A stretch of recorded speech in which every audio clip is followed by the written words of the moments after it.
for doing this. I appreciate it. Okay.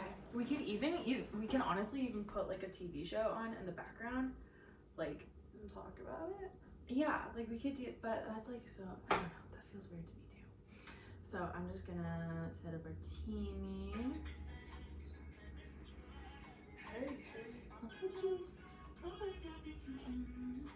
Hey.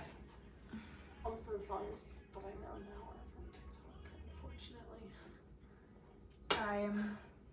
That's funny that you say that because I actually just pulled off like 3 songs from like TikTok hits like 2021. True. Right. You know, there is a good thing about TikTok though, in that like smaller people can like post it, and I feel like they go viral just because of the community. Did you see the girl when she was with her mom in the car and she heard her song on the radio for the first time with her mom in the car, and it was like, No. it was so beautiful and like That's a really sweet cute. touching moment. That's really cute though. I don't actually have TikTok. Actually, I lied. I do have TikTok, but I re-downloaded it once when 3 friends in an order had told me to re-download it to look at the things they've sent me. Mm-hmm. Otherwise, I don't have it. So I have posted a few things, but I don't really. You could do plant TikTok or snail TikTok. I know. I've tried. I just like don't like social media in general. I have all of them, but they make me go a little crazy. So I end up deleting them on very random occasions. Like in the sense like you'll put like effort into something and then. No, in the sense of like, I don't know. I just like don't like it. Like I don't feel like myself when I've been on it for a long time. I kind of like when I'm in it, I get in a trance too. I'll just be like scrolling, and I don't like that. Especially if it's like doom scrolling. Yeah, that's like a thing. Twitter. Yeah, I that's a If thing. it's what scroll? Doom scrolling, like during a tragic event, and all you do is like scroll through the terrible things and read about it, and like I'll just get really. Never heard that term, doom scrolling.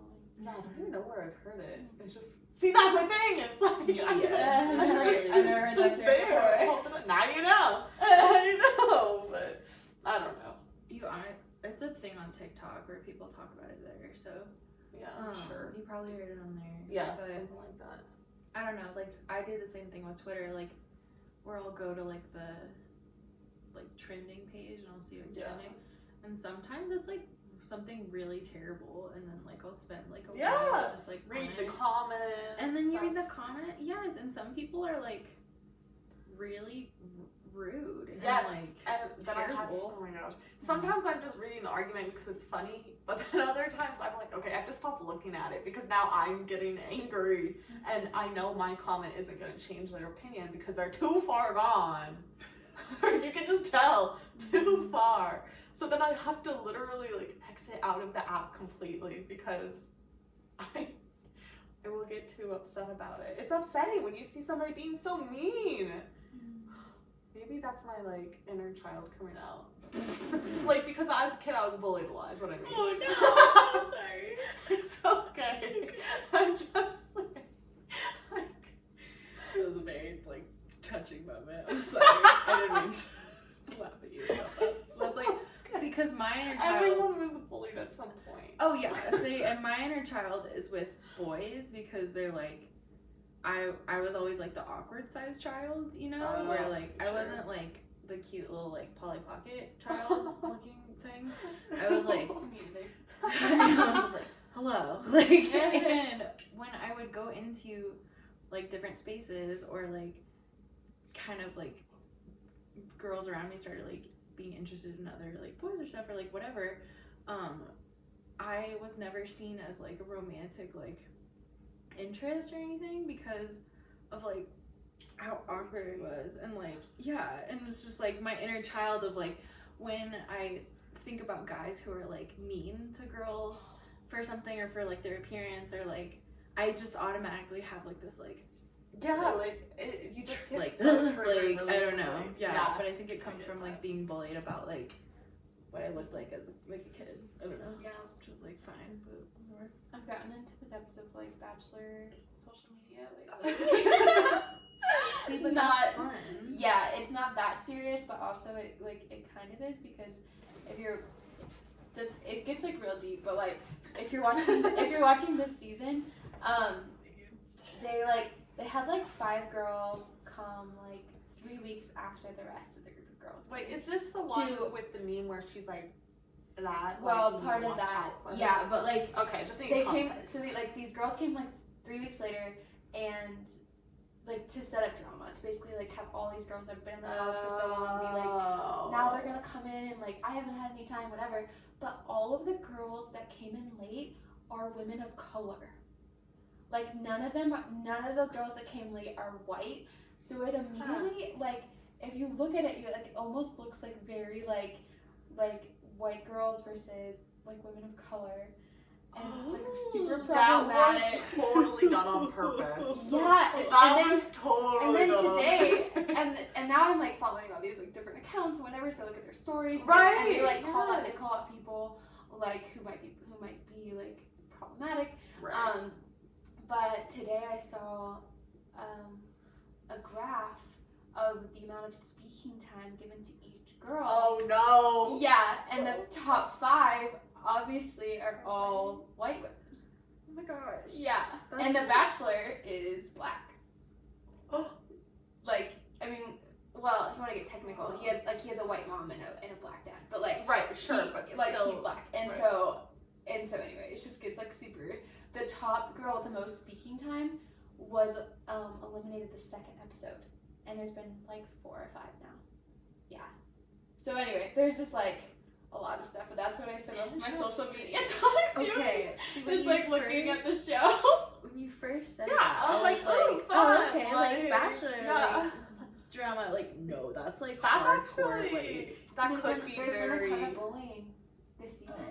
Like the girls that came in late were being bullied, like because and they had no choice. They were always like, it's all production. That's like you're coming in the show late, and these girls were like making them feel unwelcome in the house, like spreading rumors, like making these girls like cry. Oh no. Yeah, it's been like really toxic. So like, what's the point of them coming in late? Like, is it just like a gig? Create Like, drama. But That's definitely to create drama. entertainment for Yeah. viewers. So wait, what did they put any other purpose for it, or did they just say like they're coming in late? Like No, just like like surprise. surprise. Like you know, we've had a record number of people apply, and here's 5 more girls.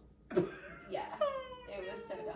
Yikes. 5 more? That's like Yeah, That's a and- lot I mean, more. it Usually started don't they with do, like 1 or 25 2? to 30, and then yeah, by that point they haven't even eliminated 5 girls, so it's like back to square one, like of the amount of people in the house. Wow.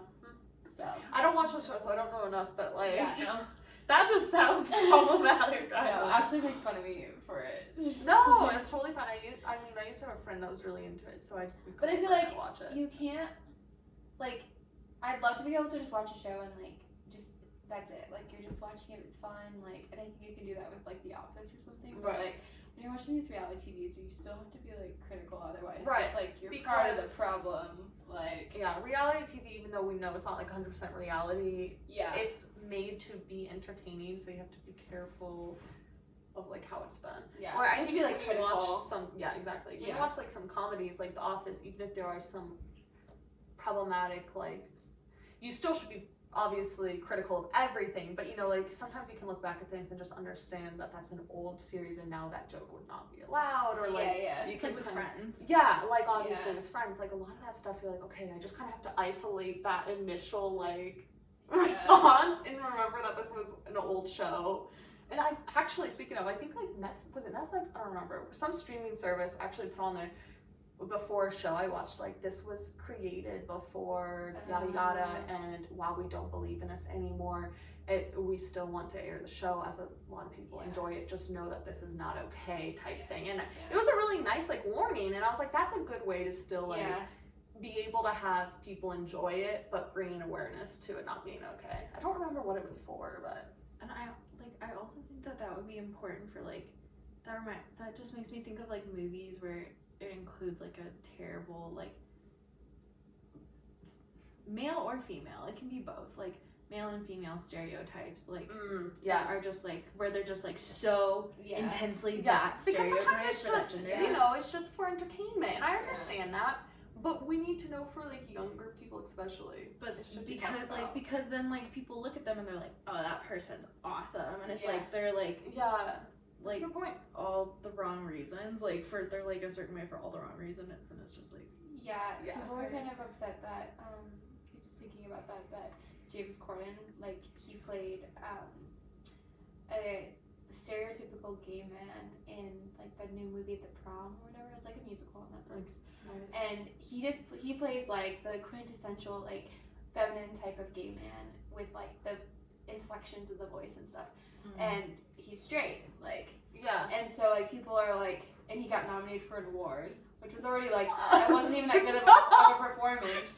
But two, it was like people were like, stop giving gay roles to straight people. Like there are plenty of like actors who are gay that would play that role, and so Yeah. like, yeah, so that people have been like Interesting. that's the critical same of thing with that. like deaf actors. Like there are people who are yeah. like, or people with like, or like people who have autism who are actors. Like, Yeah, that's Yeah. a big thing I haven't seen. oh my gosh, did you see the thing with Sia? Oh yeah, it was like Maddie Zelger was like, she was casted to play a girl with autism, and like The she's DMC neurotypical, girl like, for- and it just looks Okay. like it just looks like I just also feel like as Ah. an actor there should be some responsibility, like, dude, you're aware that these are problematic situations, why are you accepting it? But also they have to pay bills, so I don't know. But then going back to Twitter, and like particularly like autism awareness, like decided to like Twitter like took off and was like, Yes. I'm an aspiring actor who like would have loved to take this role, like blah, Yeah, blah, like, for sure. and I have Yeah. autism. There's like, a Yeah, really, Sia said really that she well-known. tried to find an actor with autism, but none of them like could do it. Oh, yeah. No, Oh, and you're like, it absolutely couldn't work, not. and you're like, Yeah, and I understand that sometimes it's like the person that doesn't represent the community is a better actor, but it would be better to just still cast the person as representative because more people would want to watch something that is representative. Now you're going to draw in a bunch of people from that actual like yeah. community because they're like, oh my god, like I'm like them, you know? I don't know. I just that's why I liked I mean, Brave they've done it a because she lot. was like Scottish. They've done a lot with like the male autistic character,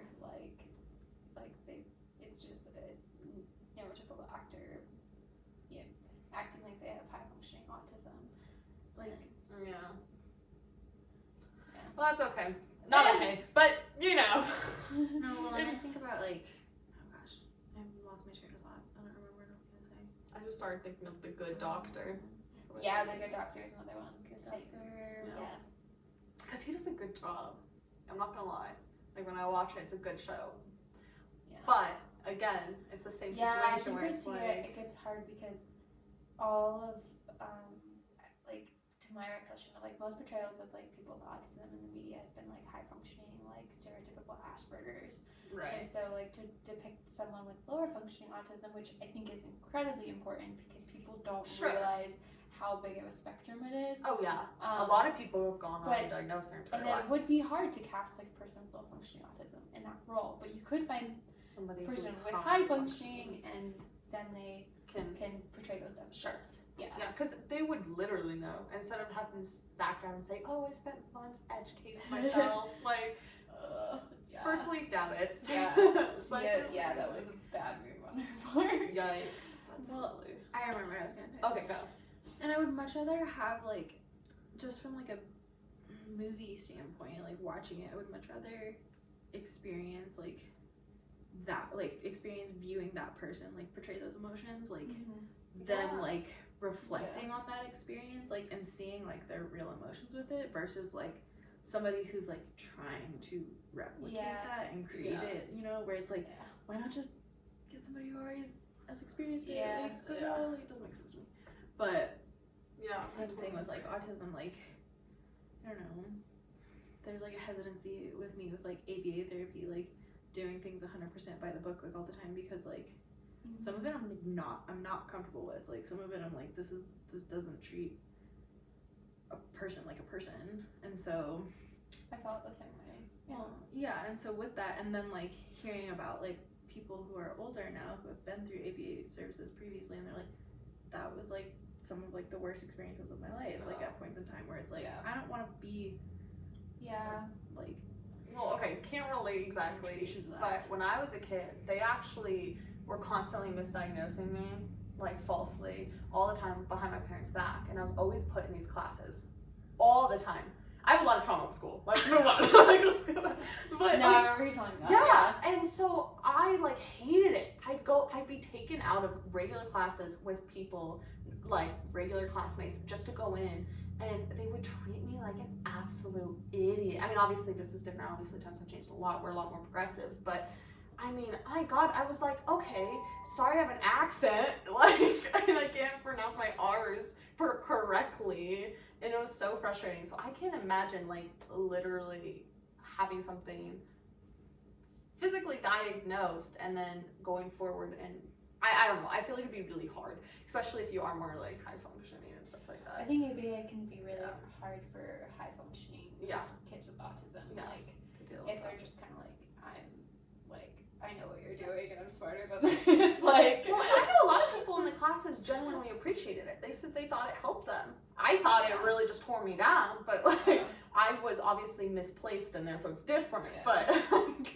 I don't know. I have such a conflicted feeling with all of that stuff. I'm automatically triggered, and so all the helping stuff. But I think you are doing a good thing. You're trying. Good job, buddy. I also feel like there's not a ton of research on ABA with like teenagers. Like a lot of it, it's like I have no children. idea. So like it's once you get like past like 13, you're kind of like, is this like like empirically valid like to be giving these this type of therapy? I don't know. No idea. I'm not there. I don't do that. So. Yeah, I don't it's know. like thought about that. like with some of my older clients, like one of them, like like he was just he's too smart like for it, where it's just like there wasn't really anything for us to work on because it's like the only reason why he was there was to work with school stuff and like to work on academic stuff. So it's like, and some social stuff, but like very mild, where it's like, okay, and then we'll get to a point where like we're like towards the end of the services, and it's like we don't really have like very much to talk about or do, and like we stop services at that point because it's like, is it ethical for me to like do this still? That's like a great when question. it's like not like we're billing insurance time like for like no real important reason, like a reason, but like it's not critical. It's not significant. Like it's not super significant. So No, I don't know. I don't know. I think when I'm learning more in my program, like I find more like contradicting things that I did like with ABA, just mostly related to like life skills, where we have the kids like do chores in the classroom and do their laundry and try to unload the dishwasher, but they're doing it in our setting and not their home setting, and we cannot like it's highly unlikely they'll generalize those skills to a new kitchen, a new laundry room, like you're just kind of like, an OT is like, is this ecologically valid? Like, are they doing it in their most natural environment? So it's kind of like, what is the point? And letting them through these different life tasks when like unloading the dishwasher in a new kitchen is like, if you go into someone else's house, you're not gonna be able to do it. You're gonna be like searching every cabinet, like, Good point. where it goes. That makes me think of our head senior therapist. She's not like a clinician, but she is like our top therapist, where she's like, well, we do like walking trials where it's literally like walking around the center like in a circle, and it's like to simulate like working with kids, walking with their parents and like places, like going on errands and stuff. I'm like, a mall is so much different than walking around in a circle. Like, I mean, we would walk in a circle, but like, that's like a lot less. but we would like do a lot of like when you walk with that through the building and stuff, and you would be like, stop, like, and it's like you're in an area with like highly preferred items like everywhere. Like they might be darting with other kids around, but like if they're out in the community setting, it's like it's not the same. Like your kid probably is gonna be like strange people, strange environment. Like well, I'm it's gonna probably stay a next lot to you. more stimulating in a real world situation than in a controlled setting too. Yeah. Like I don't know. Yeah, we also had to do like crossing the street goals, and where our school was located, it was like in a neighborhood. Like, there was no cars coming. Like, it was like, look both ways. Then to them, it's like, oh, it's always clear. Everything Like, is it's always clear clear. down the street. Like, Interesting. oh, and then the kids would just, like, start, it would just become, like, a rote thing. They're like, look left, look right. But, like, they're not even looking. They're just saying the words. And just like this doesn't have any value. No, you really have to do like out in the community practice to like Yeah. get that value. Well, it's like one of my clients has like a talker, right? And her clinician like really wants her to use it like to do Man things for things and yes, to man for things and everything, but it's like sometimes like it's so much easier to just use sign language, like to be like, okay, like help, like whatever, like. And that's like so much quicker, and her needs get met so much quicker than like use your talker, where it's like I don't know, Yeah. it's annoying. So I feel that. I can't relate to any of this. No, But it's okay. interesting hearing. Like I like hearing it. I just Yeah. can't contribute. I mean, I've seen kids really progress, and that's what kind of like holds you in ABA. Is like you Sure. really see kids progress, yeah. and it is heartwarming. But then you also just like some kids have like the dumbest goals, and you can't do anything about it. And like that was pretty much my drive of like I'm gonna be an OT. Like I want to be the one that makes these goals to like Yeah. make them relevant to their life, and like not have to follow a standard protocol of like ways in which to achieve those goals. You know, like here's your reinforcement. Yeah. Whatever. So well, and like my 5-year-old client, like yeah, I think that he's like really succeeding from it because he's just his vocabulary now, like how he like speaks, like in the center is like so much more like social and like today he was like what's your like Sarah, what's her name, like blah blah blah, and I'm like I don't know, like you could ask, and like that's usually like full on like no, like I'm absolutely not, no thank you. And he was like of course.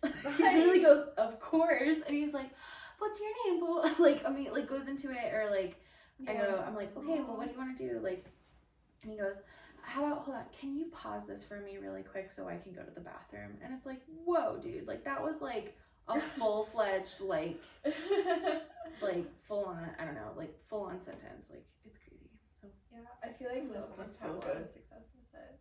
Yeah, so Especially maybe starting it's young. the early like intervention then. There is a lot of research for early intervention. Yeah, for I mean, I sure. totally believe early intervention is the best for everything. I mean, not like I've been advocating for Yeah, it and for people crime started prevention. at like so. 18 months. Yeah, Yeah. so exactly. I think it's best. Everything's better when you start early. You want to get before like things have been learned and ingrained, because unlearning things is a lot harder. I still know like all that Spanish I learned in elementary school is all Really? in there, but I can't remember jack crap from any of From my like high school other- Spanish. high school, like I middle, know. like none of that. Like it's I know. all gone. I feel like in Arizona they really should just include it as a curriculum. Oh, yeah, 'cause like, it's really high and, like, we a have lot of people speak Spanish. Wait, what? What'd you say? Oh, I was just saying, like in Arizona, like it should definitely be mandatory in elementary schools for Spanish because Oh yeah, it totally because is. they just make up a big portion of our demographic. It really does. Yeah. I don't know. I just feel like I should be everywhere in the U.S. But I don't know. Oh, I just noticed your thing turned off. You maybe should check to make sure it actually recorded. That's okay. for 15 minutes. Oh no.